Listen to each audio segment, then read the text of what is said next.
నమ శివాయ. శివ పూజలో మనం మారేడు దళాలను వాడుతుంటాం. కానీ ఈ మారేడు చెట్టు లేదా బిల్వ వృక్షం అసలు ఎలా పుట్టిందో మీకు తెలుసా? దీని వెనుక సాక్షాత్తు మహాలక్ష్మి అమ్మవారి త్యాగం మరియు శివుని అనుగ్రహం దాగి ఉంది. ఈరోజు మన వీడియోలో బిల్వవృక్ష పురాణం గురించి వివరంగా తెలుసుకుందాం.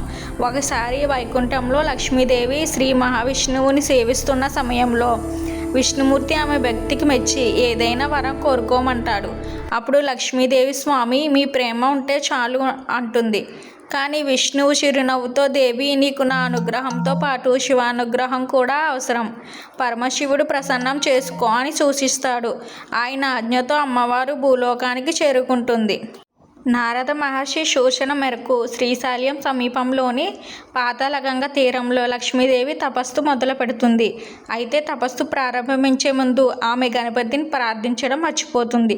దీనివల్ల ఆమె తపస్సుకు ఆటంకాలు ఎదురవుతాయి. వెంటనే తప్పు తెలుసుకున్న అమ్మవారు గణేశ వ్రతం చేసి విఘ్నేశ్వరుని ప్రసన్నం చేసుకుంటుంది. ఆ తర్వాత గాలిని మాత్రమే ఆహారంగా తీసుకుంటూ ఘోరమైన తపస్సుతో మునిగిపోతుంది.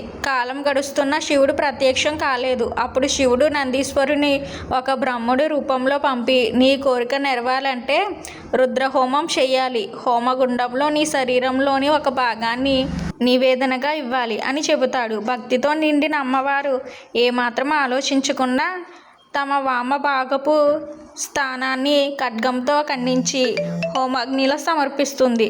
సరిగ్గా అప్పుడే పరమశివుడు ప్రత్యక్షమై అమ్మవారిని ఆపి ఆమె భక్తికి ముగ్ధుడవుతాడు. దేవి నీ త్యాగం అమోఘం. నువ్వు నివేదనగా ఇవ్వాలనుకుంటున్న ఆ భాగం నుండి ఈ లోకానికి మేలు చేసే ఒక పవిత్రమైన వృక్షం పుడుతుంది. అదే బిల్వ వృక్షం అని వరమిస్తాడు. 3 దళాలుగా ఉండే ఈ ఆకులు నా 3 కళ్ళు స్వరూపమని, ఆ ఆకులతో నన్ను పూజించే వారికి అష్టైశ్వర్యాలు కలుగుతాయని శివుడు సేవిస్తాడు. చూశారు కదా, అందుకే బిల్వ పత్రం అంటే శివునికి అంత ప్రీతి. లక్ష్మీదేవి అంశతో పుట్టినది కాబట్టి దీనికి శ్రీవృక్షం అని కూడా పేరు. ఈ కథ మీకు నచ్చితే లైక్ చేయండి, మీ మిత్రులకు షేర్ చేయండి. మరిన్ని భక్తి విషయాల కోసం మన ఛానల్ని సబ్స్క్రైబ్ చేసుకోవడం మర్చిపోకండి. ఓం నమ శివాయ.